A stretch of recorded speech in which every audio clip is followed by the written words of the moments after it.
This is Nan McKay, and I would like to introduce you today to Master Captain Antonio Toledo.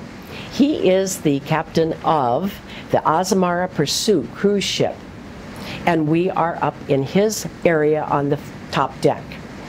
We're in Iceland, and this is a fascinating man because he has sailed all over the world. So let's talk to him about not only how he got here, why he decided to do this, but in addition, kind of what does he see for the future.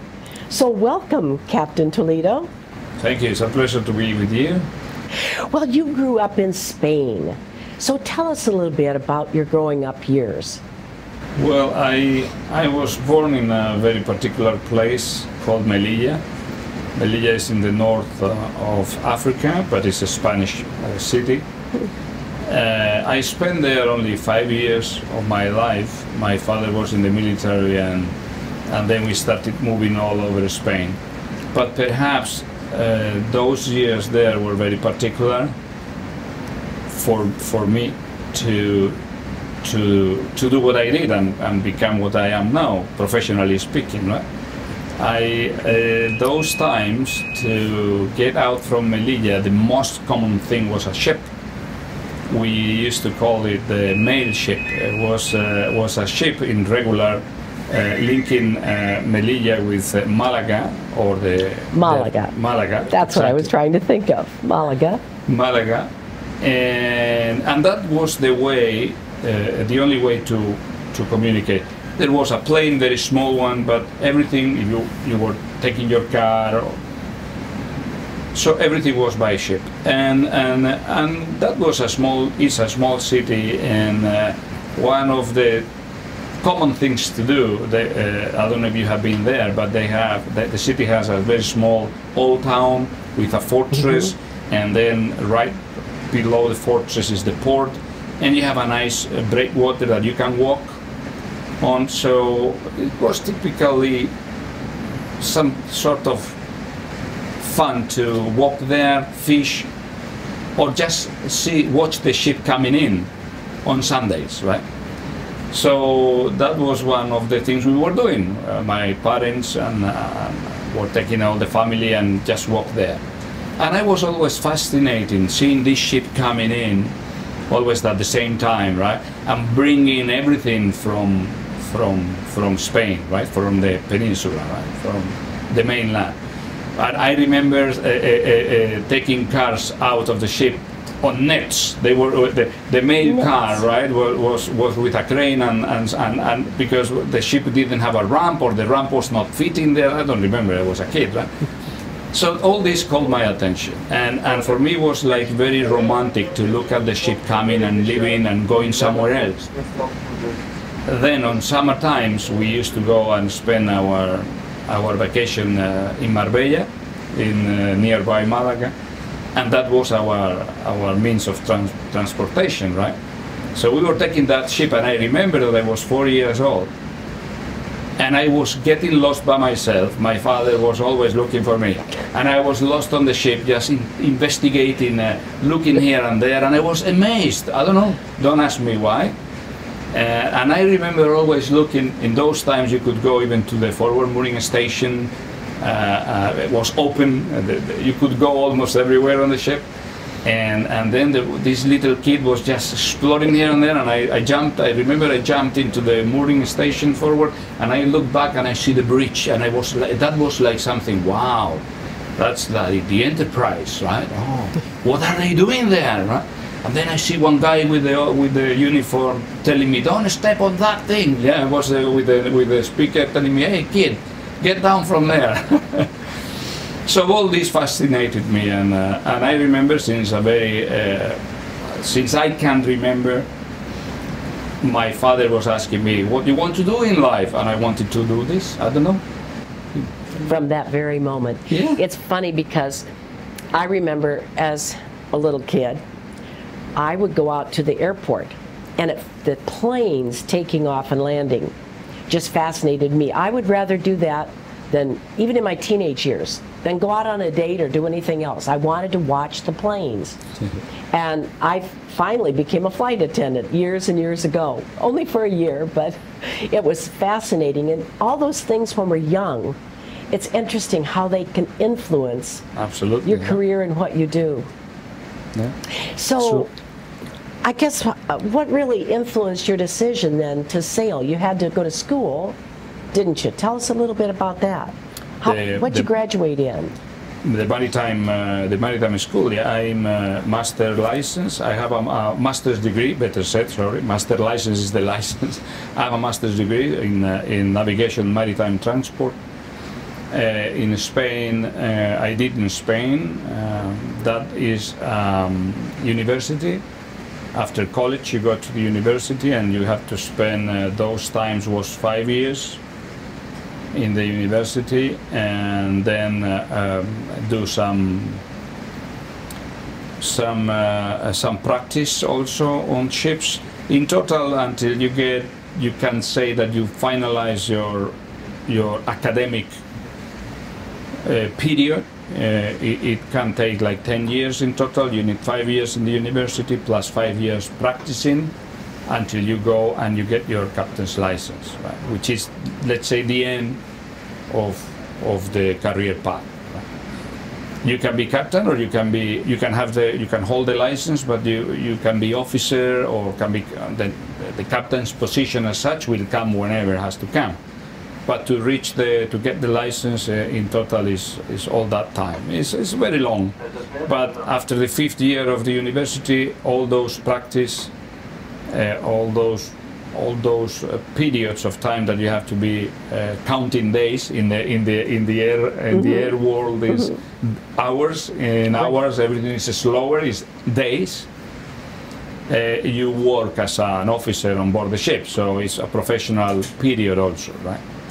So yeah, that was it was a long time. I studied part of it in Barcelona.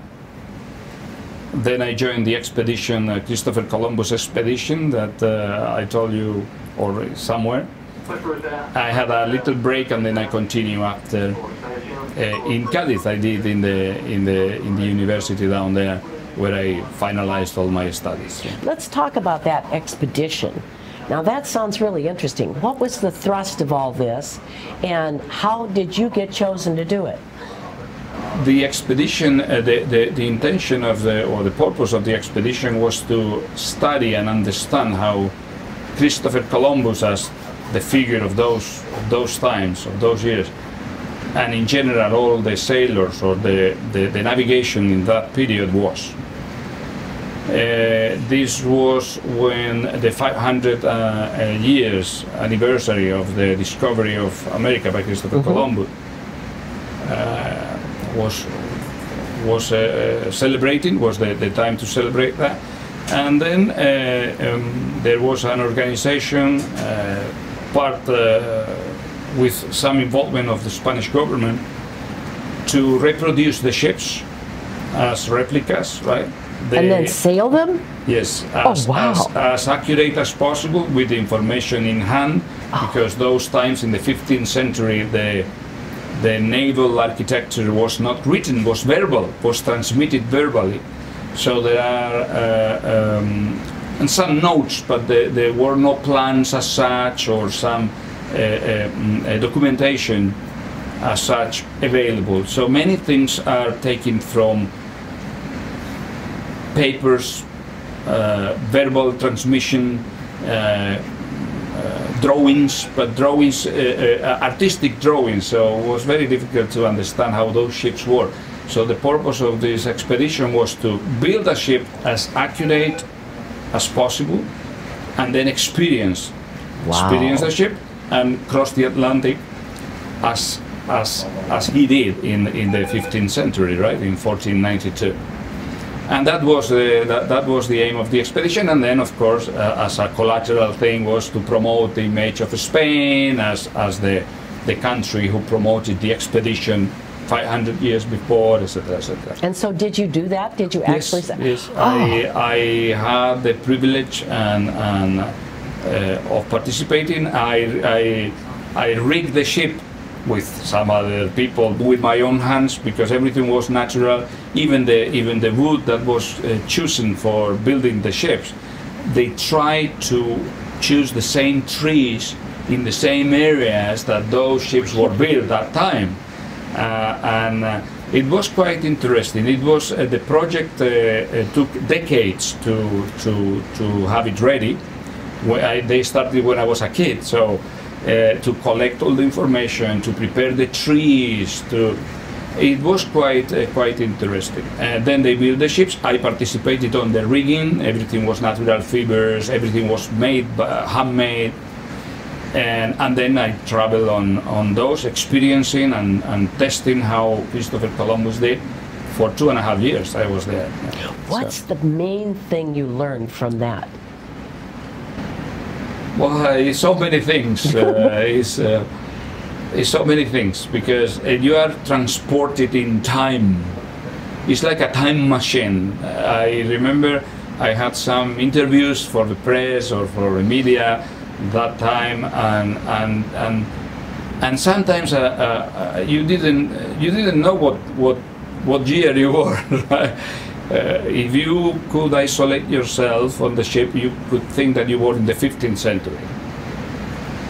So it was a tremendous experience in all kind of sense, nautically, personally, historically, I don't know.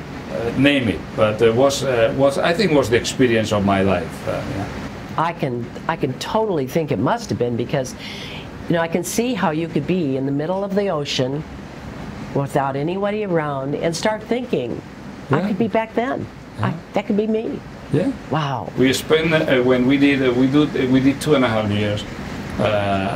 We spent on the crossing, on the transatlantic crossing. We spent 30 days. Christopher Columbus he did 4 trips, so we did the average. On the first one he spent 40-something days, 42 days. On the second trip, I think he did, if I remember well. I was an expert on those things, so now I'm forgetting a little bit. Yeah. But was 28 days, so we spent 30, so more or less.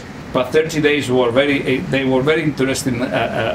How you see the people changing. The transformation when you are isolated there with no communications, with nothing, on a small boat. It was very interesting, because you could see many strange things, how people were changing through the trip, right? And navigating, sometimes the ship was moving backwards because there was no wind. It was so hot in the tropics. We were jumping in the middle of the ocean. We were jumping into the water just to get refreshed. We were taking showers when it was raining, otherwise was always salty water.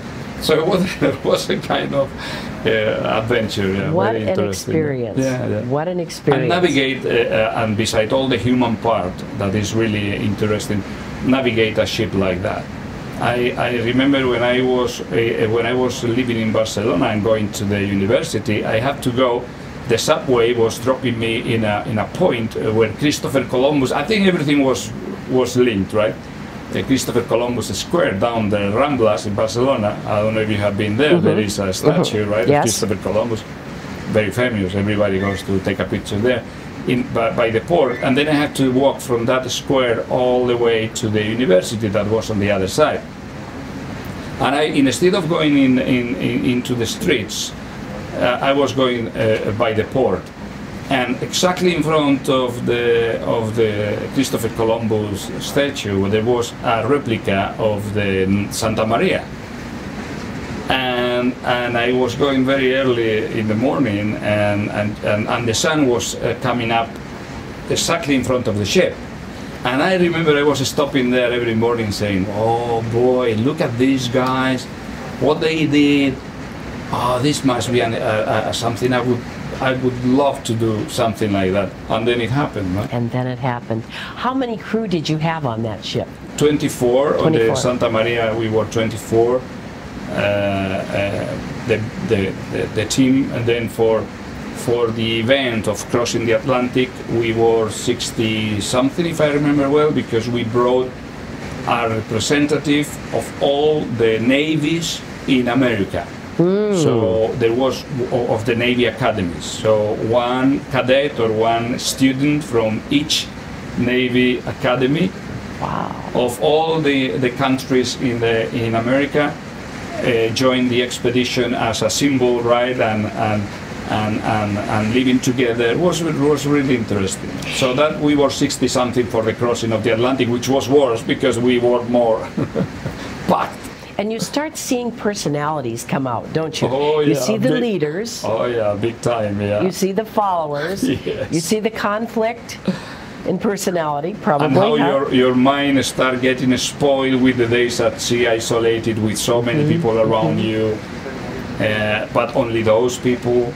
I could see many things. Yeah, you could see. And no electronics. No electronics. No, nothing. I mean, there was no communication. Right. There was nothing. We have a radio, obviously, and we had. It was the expedition was important enough to be sure that was safe. If something happened, we could be rescued. So there was a couple of Navy ships escorting us in the distance.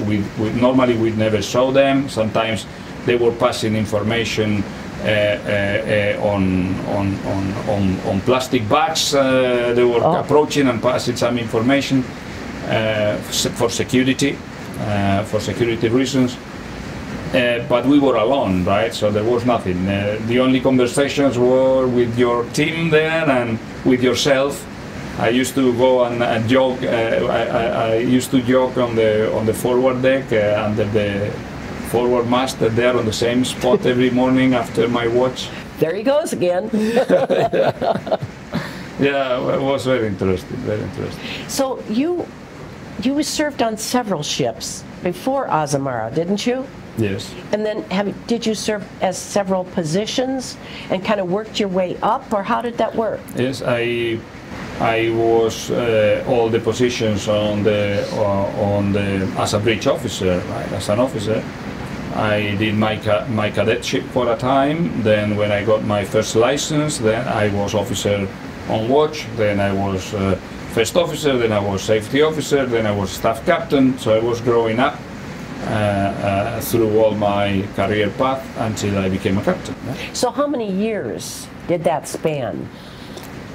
When you get the license, as I said, I mean, university plus license, 5 years. And then, since I got the license, maybe 3-4 more years, I became captain very fast. You must have. Yeah. But you had great experience, plus you had a master's degree in it. So. Yeah. And is that typical? Yeah, in Spain, you have to become a captain. You have to have a master's degree. Yeah. Interesting. You have to have. Yeah.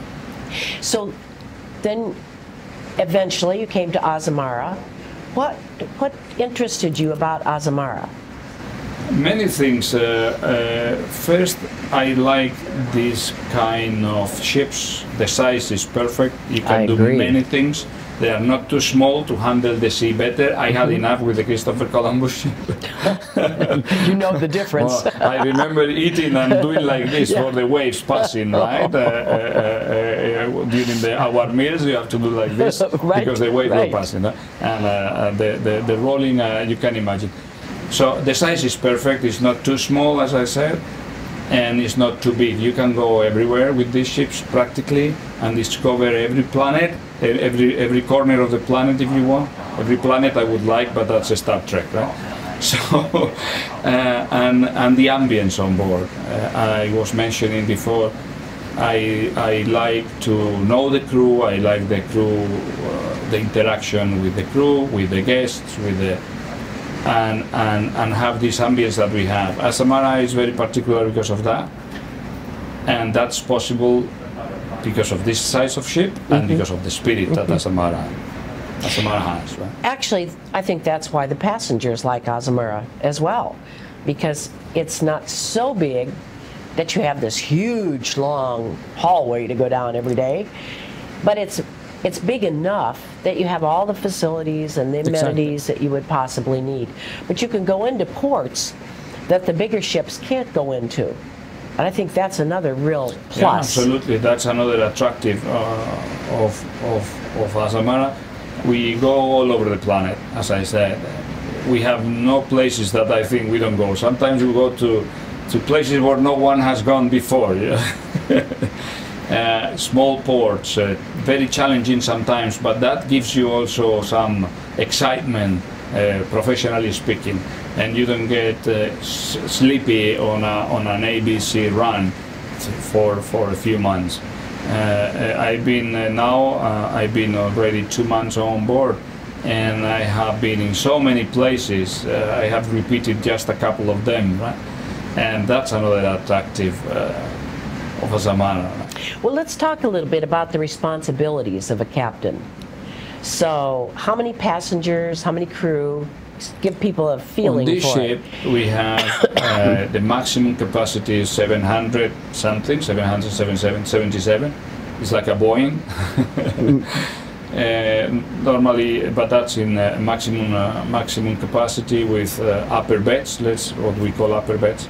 So normally we have 600, call it 650 as maximum, and crew we can go up to 400, 406.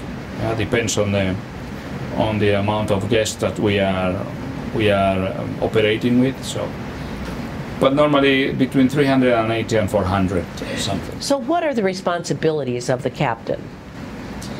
Well, the main thing is the safety of the vessel, right, and the operation in general, to be sure that the ship is safe and is in compliance with all regulations regarding safety, security, public health, environment. That's the prime duty, obviously. Right? But then I think the role of the captain is to try to put the team together also, and be sure that things run smooth on the ship, and that everybody is, or the objective of the company, which is the final product, it is what it is.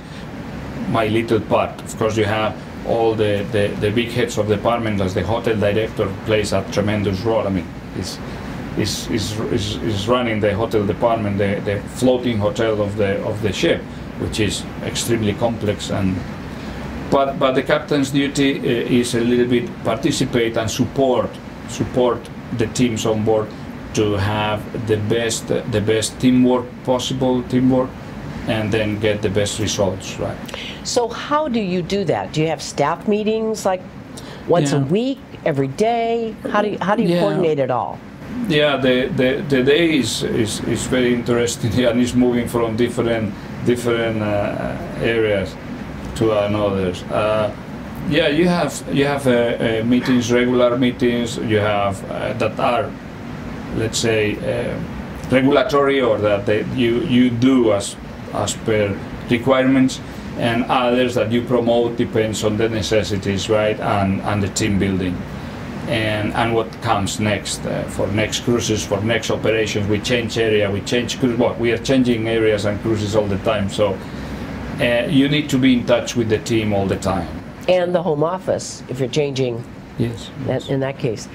So describe one of the typical challenges that you would have with trying to manage all the staff, the passengers, keep everybody happy all the time. What are some of the big challenges that you encounter? Well, sometimes the big challenge is to keep the team united, right, and be sure that there are no frictions, and if there are, you can detect them and trying to fix them if you can. That's an interesting thing. But when you have good team and you have good people, is easy. And one of the most unpleasant things, or more challenging for me in this job, is when you have to apply discipline. And sometimes it's not what you like to do. Fortunately, with Azamara, that's not very often, that you have to do something too hard. But that's one of the things I like the least. Yeah. I think what you're describing is a typical CEO, because that's you're trying to keep your team together, everybody has sometimes the things to do that they don't like to do staff-wise, and it sounds like much the same. Maybe, yeah. Well, it's a particular thing. A ship is a particular environment, and so do people, your crew, do they stay together on the Pursuit no matter where it goes, or do you have people that go depends on the positions. Ships? We try certain positions, we keep them for long periods of time through the years on the same ship to build up the team and to be sure that the ship gets to certain standards or to accomplish certain goals, right? And other positions, depending on the responsibility or the specialization, can rotate more with other ships. Right? But we try to keep some teams together for a period of time. I would think it would be easier to do it that way, simply because when you get a team member that goes and a new team member that comes in, it's almost like that circle that you've built gets broken with this person leaving and this person coming in, and you have to rebuild a new circle. Correct. Yep, that's very correct, and that helps when you have all the team well interconnected and well greased. Then everything goes. But sometimes we need also to change the team, so because you can reach a state of complacency, or you get used to do things in a specific way, and sometimes we need to open our minds again, and so you need to insert every other shake it up a little bit. Shake it up a little bit, right? Yeah. Insert some new element into the group, so motivates and wakes up a little bit the team. Right? Can you think of a very crucial decision that you've had to make, thinking back on your career as captain? As I said before, well, we can talk about many different aspects, but the worst and the toughest decisions have been related to discipline. When you have to dismiss somebody, is one of the worst and the most unpleasant things that you have to do. Fortunately, with Azamara is not very often precisely, but that's the worst things I can remember. Then you have all the operational things, but I think you are more trained for that. Yeah. That when you know that you are dealing with the life of the people, that they have families behind, and is a difficult decision, unless it's a breach of the code of conduct that is tremendously clear and very bad, and then you deserve to go. That's simple. But when we are in these gray areas that you have to apply the discipline and at the same time understand why this happens or how you can, it's one of the worst things you have to do. Did you ever have to actually take somebody off the ship mid-term? Yes. Guests also. Guests also. Guests also. Yes. So you get somebody that's acting up, in other words. What do they do to act up? What would they do? Well, you can have conflicts with other guests. You can have drugs issues. You can have, but mainly, in what I've been dealing with, mainly either drugs or conflicts with other guests. Makes sense. Sometimes, yeah. When you have, especially when the bigger the ship is, the more conflicts it's a matter of probabilities, you just got more right? people. You're going to have more conflicts. Exactly. How do they decide where Azamara decides to go? I mean, how do they say? Oh, is it just marketing people to decide that? Do you have input into that? Well, we have an itinerary planning team that they are always investigating and researching the market, what the market likes, and our client, our potential client wants, what the market is doing, and how to offer new things.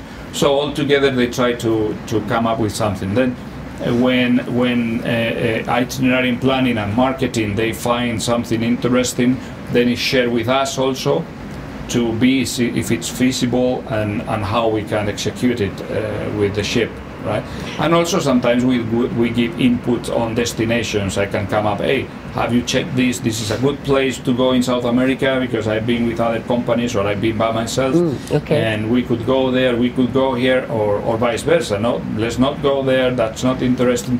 but especially itinerary planning and marketing, they work on see how the market is moving and what the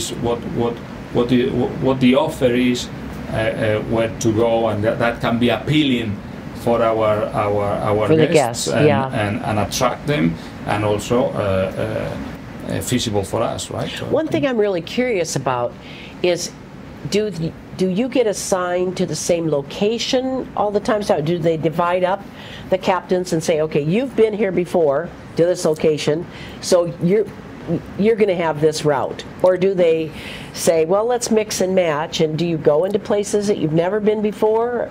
How does that work? Depends on the complexity. And now, well, the captains that we have with Azamara are experienced captains, and they can go everywhere. But it's true, sometimes you have very specific itineraries that maybe you think it's better that this captain does this or goes to this itinerary. But normally with Azamara we are all experienced, and we go where we have to go. Okay. Normally. But yeah, it could happen that sometimes in the past I was used for certain specific itineraries that demanded certain characteristics or experience. And yeah, it could happen. But normally we stick to the ship and we go wherever the ship goes. Let's talk for a minute about COVID and its effect. I was actually on an Azamara ship when COVID started in South America. Came off of it, went into the airport, and here's all these people milling around with masks on. I mean, you sometimes see that anyway, but not like this. Practically everybody had a mask, and we're like, what's going on? What is this? Tell me what happened with you during COVID. I was home. I was on vacation, and I was supposed to join the Pursuit in Lima in March 23rd. Then everything started. I mean, February was okay, but as you know, end of February, beginning of March, things started boiling a little bit. And then I started thinking maybe something could happen. So I remember I received a call from the office an evening. I think I came back from skiing or something. I do snowboarding, and I was coming back.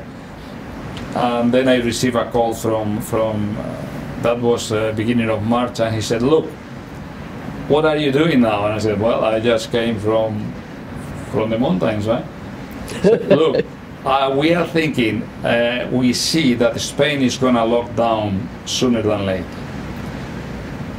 We want to take you out from Spain before that happens. We are going to send you a ticket to Mexico. Go to Mexico, stay there, we find you a hotel, and let's see how you join the ship later, because US, Mexico, now everything is okay. So everything started like that. Then I said, okay, then there's... So where in Mexico did you go? No, I didn't. Oh, you didn't go? Thanks God I didn't go, because then I said, okay, yeah, send me the ticket. I will try to pack and get out from here before they lock down the country. So they sent me a ticket to Mexico. I don't remember where exactly, because then I stopped for a second, and I was thinking, hang on a minute, if I go and I take that flight to Mexico, and what is going to happen? Things were developing very fast, as everybody knows. Yes. Right? If I get to Mexico, I get to that hotel supposedly to be there for 15 days, and then from there I could go to Miami and wait for the ship there, or I could go wherever the ship was, or the ship was going to Cozumel or something, I don't remember now. So that was the plan. I thought to myself, what if this changes and I am in Mexico in a hotel and I get stuck there? Yeah. And I said, guys, have you thought about that? And then they said, well, maybe you're right. Maybe it's not a good idea. Let's wait to see what happens. Stay there, and we'll see. So then lockdown came, and I could not make it to the ship. So I went through all the quarantine or all the isolation period back home, while the poor captain of the Pursuit was Carl. My friend Carl was abandoned here, telling me, when are you coming, please? Please come. I need to go home. And I said, yeah, and I want to go back on board, but I can't. So it was a chaos. I was following the ship from home. You imagine the situation, right? Like many other people. Was Azamara caught in any of the ships that had to stay out in the waters and not be able to come in? Yeah, precisely. The Pursuit had many problems. As I said, I was following, and they had problems to get fuel or to get provisions. Many ports were not allowing them to come in South America. So it was an adventure that Carl had to deal with, and I was sitting home watching TV.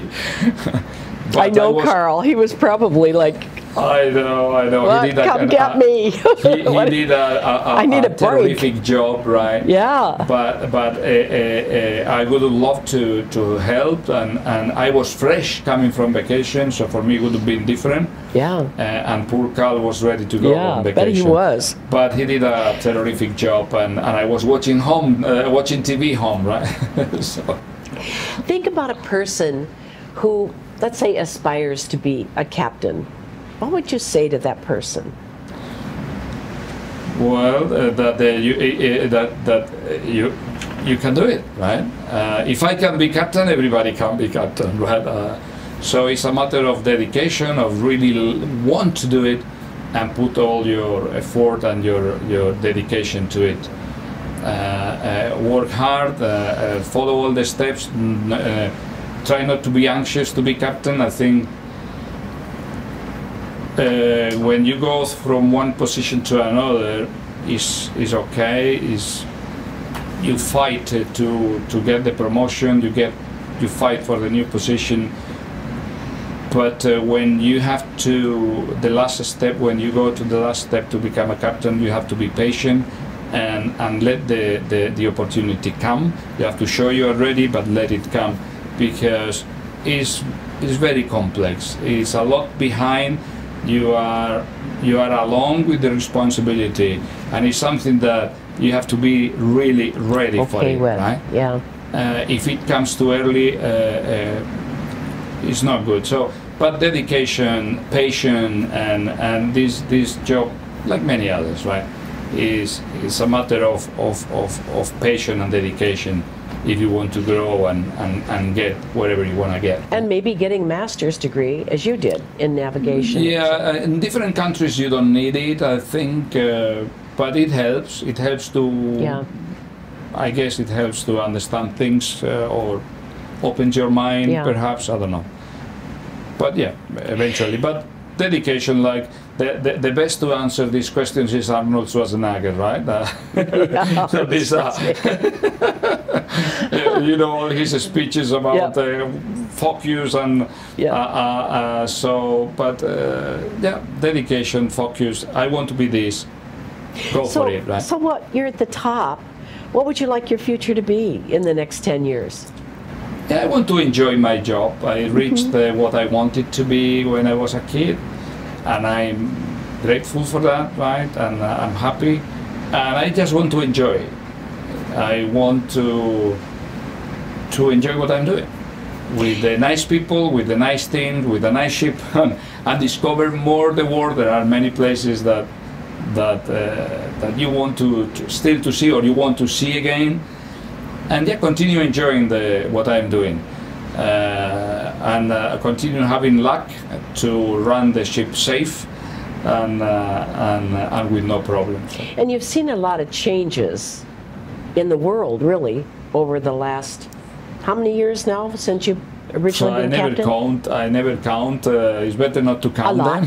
Let's just say a lot. A few years, yeah. So, what would you wish for the world in what you've seen? Are you seeing things that you wish would be different? Or are you seeing things that we could do better? It's interesting. I say this always when I introduce the teams and when I welcome our friends, our guest friends, right?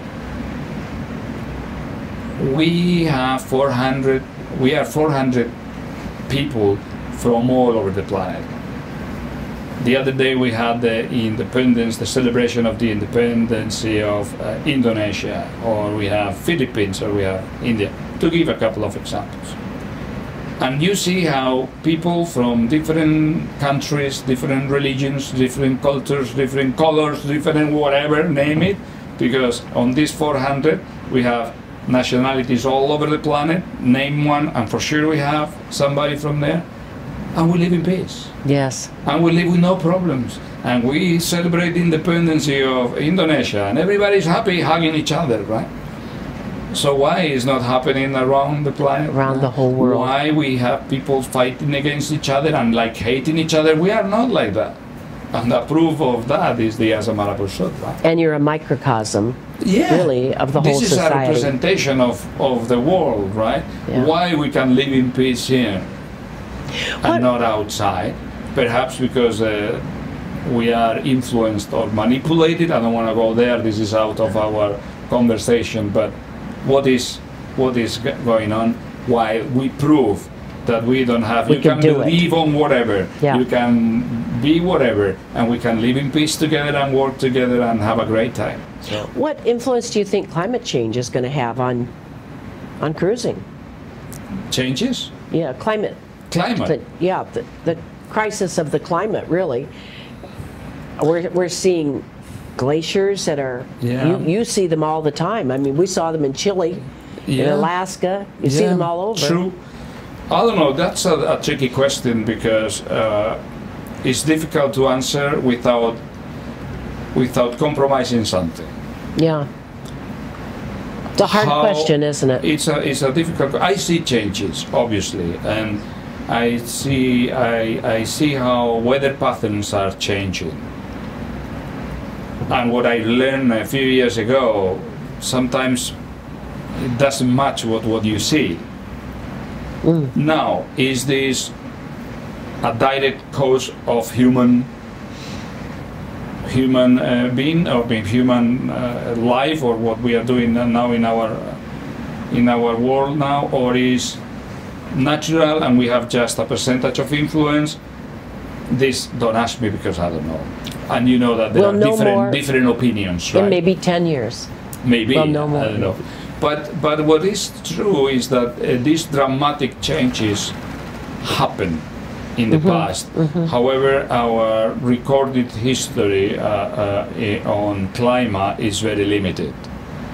So we don't have enough.